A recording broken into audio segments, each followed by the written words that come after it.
Palakkad RTO enforcement ഓഫീസിലെ fuse ഊരി KSEB 2 മാസത്തെ തുക കുടിശ്ശിക ആയതോടെയാണ് ഫ്യൂസ് ഊരിയത്. ഇതോടെ കഴിഞ്ഞ 14 ദിവസമായി ഇരുട്ടത്തായിരിക്കുകയാണ് ഉദ്യോഗസ്ഥർ. അരുൺ ആലത്തൂർ തയ്യാറാക്കിയ റിപ്പോർട്ടിലേക്ക്. ഒരു സർക്കാർ സ്ഥാപനത്തിൽ കഴിഞ്ഞ 14 ദിവസമായി ഇരുട്ട് തിരിഞ്ഞുകൊണ്ടാണ് ഉദ്യോഗസ്ഥർ ജോലി ചെയ്യുന്നത്. പാലക്കാട് RTO എൻഫോഴ്സ്മെൻറ്റ് ഓഫീസിലാണ് ഇത്തരത്തിൽ KSEB ഫ്യൂസ് ഊരിയതോടുകൂടെ തന്നെ ഉദ്യോഗസ്ഥർ വലിയ ദുരിതത്തിലായി മാറിയിരിക്കുന്നത്. ഇപ്പോൾ ഈ ഓഫീസിൻ്റെ പ്രവർത്തനം പൂർണ്ണമായിട്ടും ബുദ്ധിമുട്ടിലായി മാറിയിരിക്കുന്ന സ്ഥിതിയാണ്. ഉദ്യോഗസ്ഥരെ സംബന്ധിച്ചിടത്തോളം അവരുടെ സിസ്റ്റങ്ങളാണെങ്കിലും മറ്റൊന്നും ഉപയോഗിക്കാൻ കഴിയാത്ത സ്ഥിതിയിലാണ്.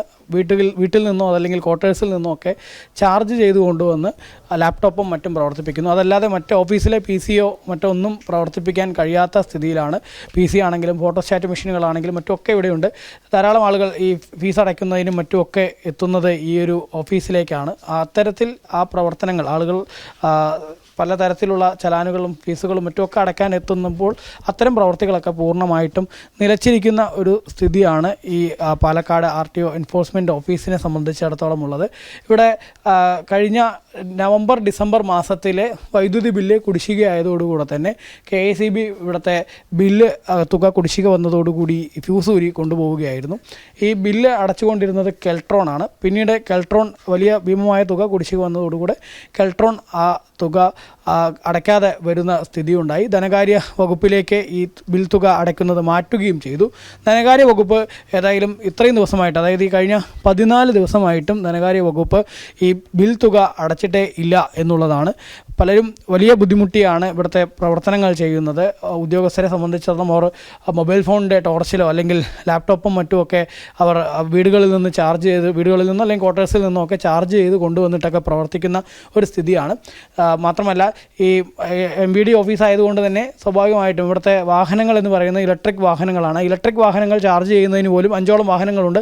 അത് ചാർജ് ചെയ്യുന്നതിന് പോലും കഴിയാത്ത സ്ഥിതി ഉണ്ട്. പലപ്പോഴും ഇവർ പാലക്കാട്ടെ സിവിൽ സ്റ്റേഷനിൽ സ്ഥിതി ചെയ്യുന്ന പ്രധാന ഓഫീസിലേക്ക് പോയി അവിടെ നിന്നാണ് ഈ വാഹനങ്ങൾ ചാർജ് ചെയ്ത് കൊണ്ടുവരുന്നത് എന്നുള്ളതാണ്. ഏതായാലും RTO എൻഫോഴ്സ്മെൻറ്റിനെ സംബന്ധിച്ചിടത്തോളം നമുക്കറിയാം, സംസ്ഥാനത്തെ ഈ ഓഫീസിൽ നിന്ന് വലിയ തുക സംസ്ഥാന സർക്കാരിന് ലഭിക്കുന്ന സാഹചര്യമുണ്ട്. കോടികൾ സംസ്ഥാന സർക്കാരിന് പലതരത്തിൽ പിഴയായിട്ടും മറ്റുമൊക്കെ ആയിട്ടും സംസ്ഥാന സർക്കാരിലേക്ക് ഈ ഓഫീസ് മുഖാന്തരം ആ ഒരു തുക ഓഫീസിലേക്ക് സംസ്ഥാന സർക്കാരിലേക്ക് ലഭിക്കുന്ന സ്ഥിതിയുണ്ട്. പക്ഷേ അത്തരം തുക സംസ്ഥാന സർക്കാരിലേക്ക് ലഭിക്കുമ്പോഴും ആ തുക ഇവിടുത്തെ KSEBയുടെ ബില്ല് അടയ്ക്കുന്നതിനോ മറ്റോ ഇതുവരെ സർക്കാരിൻ്റെ ഭാഗത്തു നിന്ന് അല്ലെങ്കിൽ ധനകാര്യ വകുപ്പിൻ്റെ ഭാഗത്തു നിന്ന് നടപടികൾ ഉണ്ടായിട്ടില്ല. ഇതോടുകൂടെ തന്നെ വലിയ ദുരിതമാണ് ഉദ്യോഗസ്ഥരെ സംബന്ധിച്ചിടത്തോളം അവർ അനുഭവിച്ചുകൊണ്ടിരിക്കുന്നത്. പാലക്കാടിനെ സംബന്ധിച്ചിടത്തോളം നല്ല ചൂടുള്ള ഒരു ജില്ലയാണ്. ആ പാലക്കാട് ജില്ലയിൽ ഇത്തരത്തിൽ ചൂടത്ത് ഇരുട്ടത്ത് കഴിയേണ്ട ഒരു സ്ഥിതിയിലാണ് ഉദ്യോഗസ്ഥരെ സംബന്ധിച്ചിടത്തോളം ഉള്ളത്. കഴിഞ്ഞ 14 ദിവസമായിട്ട് ഈ ഓഫീസിൽ RTO എൻഫോഴ്സ്മെൻറ്റ് ഓഫീസിൽ ഉദ്യോഗസ്ഥർ ഈ KSEBയുടെ ബില്ല് അടയ്ക്കാത്തത് മൂലം വലിയ സമാനതകളില്ലാത്ത ബുദ്ധിമുട്ടാണ് അനുഭവിച്ചുകൊണ്ടിരിക്കുന്നത്. PR മനൂപിനൊപ്പം അരുൺ ആലത്തൂർ, ജനം, പാലക്കാട്.